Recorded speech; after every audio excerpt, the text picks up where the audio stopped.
کرنا، اگر کسی کی بیوی اس کے سینے کے بالوں کو یا جسم کے دوسری جگہ کے بالوں کو پسند نہ کرتی ہو تو کیا وہ انہیں ہمیشہ کے لیے کٹوا سکتا ہے یا نہیں؟ محمد شاہد کانپور سے۔ مرد جو ہے نا، سینے کے بال یا کہیں اور جسم میں جو ٹانگوں واگوں کے بال ہوتے ہیں، یہ تو مردوں کے ہوتے ہی ہیں، اور ہم نے کبھی نہیں دیکھا صدیوں تک مردوں نے ان کو کاٹنے کی کوشش کی، اور کبھی بھی نہیں۔ اب مردوں میں رواج چل پڑا ہے ان بالوں کو کاٹنے کا۔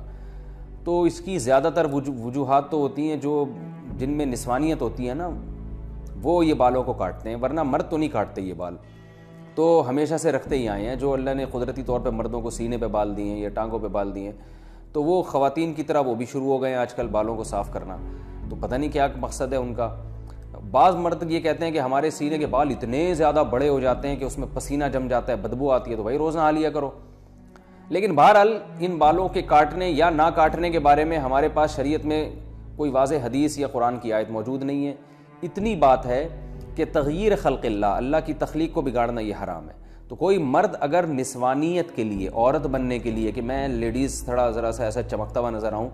تو اس طرح عورت بننے کے لیے وہ یہ کام کرتا ہے، یعنی عورت تو نہیں بن سکتا، یعنی عورتوں کی تو نیت یہ ہوتی ہے نا کہ جو ہے وہ خوبصورت بننا، تو مرد اگر یہ کام خوبصورتی کے لیے کر رہا ہے کہ میں دیکھنے میں عورت جیسا نظر آؤں، خوبصورتی سے مراد نسوانیت والی خوبصورتی، تو پھر تو یہ بالکل حرام ہے۔ لیکن اگر اس کی کوئی اور مسلط ہے، جیسے باڈی بلڈر وہ اس لیے کرتے ہیں، ان کو مقابلے میں اپنے کٹس وٹس دکھانے ہوتے ہیں، ہمیں تو یہ کام بھی بڑا بیہودہ سا لگتا ہے۔ لیکن خیر، تو کوئی اور نیت ہے یا پسینہ جم رہا ہے اس میں، اس نیت سے بال کاٹتے ہیں، تو ان کی بیگم کی خواہش ہے کہ بال کاٹو، تو شاید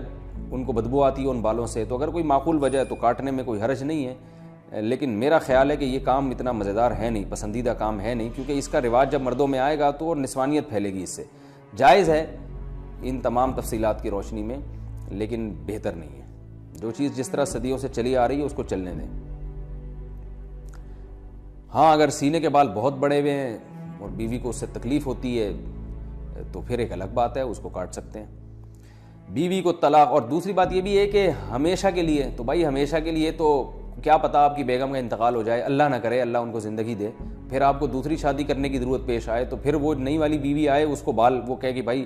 مردوں کے تو بال ہوتے ہیں جسم پہ، آپ کے تو بال ہی نہیں ہے، مجھے تو ایسا آدمی چاہیے جو جس میں بال والا بندہ چاہیے، اور آپ فارغ البال ہو گئے، تو ہمیشہ کے لیے نہ کاٹیں، میرا خیال ہے اس کو جو ہے وہ ایک آپشن رکھیں۔ اب آپ کی بیگم کہیں گی کہ کیا میں مر جاؤں گی، آپ نے یہ سمجھا ہوا ہے کہ میں مر جاؤں گی، تو آپ بتائیں کہ جو ہے مجھے امید ہے تم نہیں مرو گی، لیکن جیسے میں بھی تو مر سکتا ہوں نا، تو تم بیوہ ہو سکتی ہو، تو ایسا الٹا بھی تو ہو سکتا ہے نا۔ تو آپ ان سے کہیں کہ 50% میرے مرنے کے امکان ہے، 50% تمہارے مرنے کے، بلکہ اور احتیاط میں یوں کہیں کہ بیگم 75% میرے مرنے کے امکان ہے، کیونکہ میں نے زیادہ تر عورتیں بیوہ ہوتے دیکھی ہیں، مردوں کی بیویاں کی رپورٹ مرنے کی ذرا کمی ہے، تو آپ کہیں کہ 75% میرے مرنے کا امکان ہے، 25% تمہارا امکان ہے، بلکہ یوں اور احتیاط کر لیں کہ 75% میرے مرنے کا امکان ہے، 24% تمہارے مرنے کا امکان ہے، اور 1% ہم دونوں کے اکٹھے مرنے کا امکان ہے، کہ 1% اس بات کا امکان ہے کہ اکٹھے ہی مر جائیں۔ تو اب وہ اس 24% کی وجہ سے میں احتیاط کر رہا ہوں کہ بھائی ہمیشہ کے لیے نہ نکالوں۔